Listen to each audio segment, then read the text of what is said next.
c'est pas simple d'enseigner à travers un écran, ça ne s'improvise pas, par contre, ça s'apprend.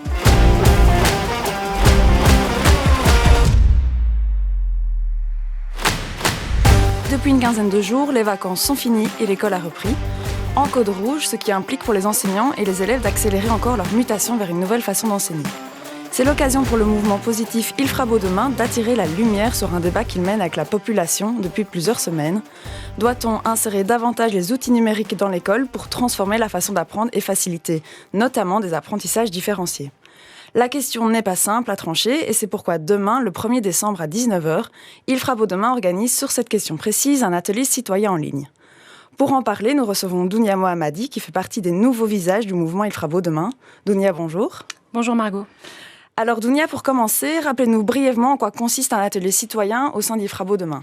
Alors déjà, pour revenir sur Il fera beau demain, donc c'est un processus participatif qui est ouvert aux citoyens qui ont l'envie de construire un nouveau mouvement politique et de rendre surtout confiance en l'avenir et en l'action politique. L'idée des ateliers citoyens, c'est de pouvoir permettre à toutes les personnes qui le souhaitent, de se mettre à la place des politiques le temps d'une soirée, d'une matinée, de pouvoir délibérer sur un thème, une question, quelque chose qui fait débat dans notre société, de pouvoir donner son avis. Et le gros intérêt de ces ateliers citoyens, c'est qu'ils sont vraiment ouverts à tous et surtout à la portée de tous. La seule chose qu'il vous faut, c'est l'envie de discuter, de débattre et bien sûr d'écouter. Ce grand débat que vous lancez autour de l'école et de l'évolution des méthodes d'enseignement, c'est une conséquence de la crise du coronavirus ? Alors pas du tout, c'est un débat qui est beaucoup plus profond et structurel. Disons simplement que la crise du Covid a permis de le mettre en évidence et surtout a pointé la nécessité de devoir accélérer la réflexion à ce sujet. Et alors, quels sont les enjeux derrière cette question du numérique à l'école ? On imagine bien que ce n'est pas juste une question de technologie et d'être en phase avec son époque. Oui, c'est ça. Donc, il faut bien se rendre compte que le monde a changé et toutes ces nouvelles technologies de l'information et de la communication ont permis de rendre le savoir à la portée de tous, tout le temps, ce qui fait que le professeur ne devrait plus être vu simplement comme un passeur de savoir.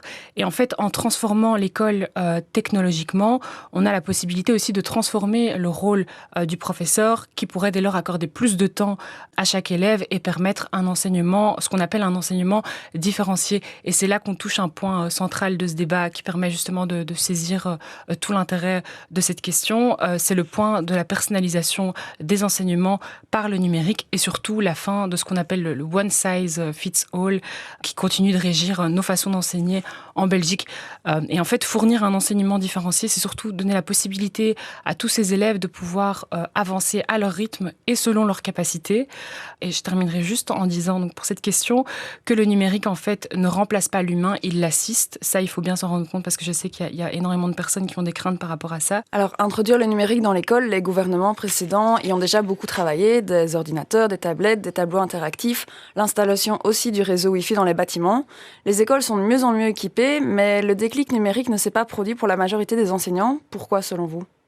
Alors, je pense que, au-delà du manque de moyens et d'investissement à la matière, ce qui a été le frein principal à tout ça, c'est le manque de formation des professeurs au numérique, qui expliquerait, je pense, très certainement la résistance au changement et à la nouveauté par rapport à ça. Et je pense qu'aujourd'hui, il faut surtout avoir bien conscience que tout ce processus de formation, si on veut qu'il soit fait correctement, prendra du temps.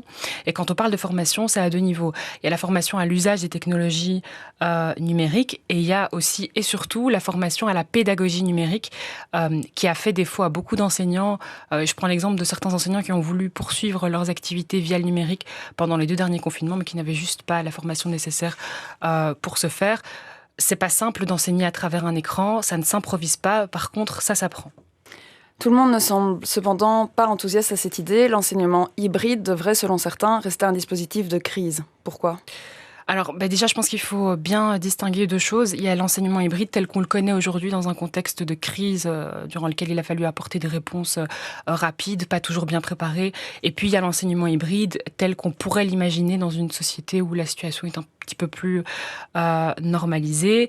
Et contrairement à ce qu'on connaît aujourd'hui, l'idée c'est que ces périodes d'apprentissage ne se passent pas nécessairement à la maison. Alors ça peut être une solution pour les élèves un petit peu plus âgés, un petit peu plus autonomes et matures, mais on peut très bien imaginer un système d'enseignement hybride où les élèves pourraient poursuivre ces périodes d'apprentissage autonome à l'école sous la surveillance d'un éducateur, par exemple.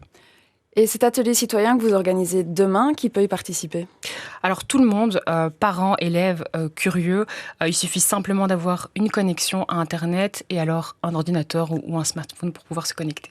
Dounia, merci beaucoup. Merci Margot. On vous rappelle donc que si vous souhaitez venir donner votre avis ou défendre une position sur la question du numérique à l'école, vous êtes toutes et tous invités à participer à ce débat en ligne. Vous trouverez toutes les informations pour vous inscrire sur le site ilferabeaudemain.team, ainsi que toutes les autres dates et événements que le mouvement continuera de proposer pour tenter de renouveler la façon de faire de la politique en Belgique.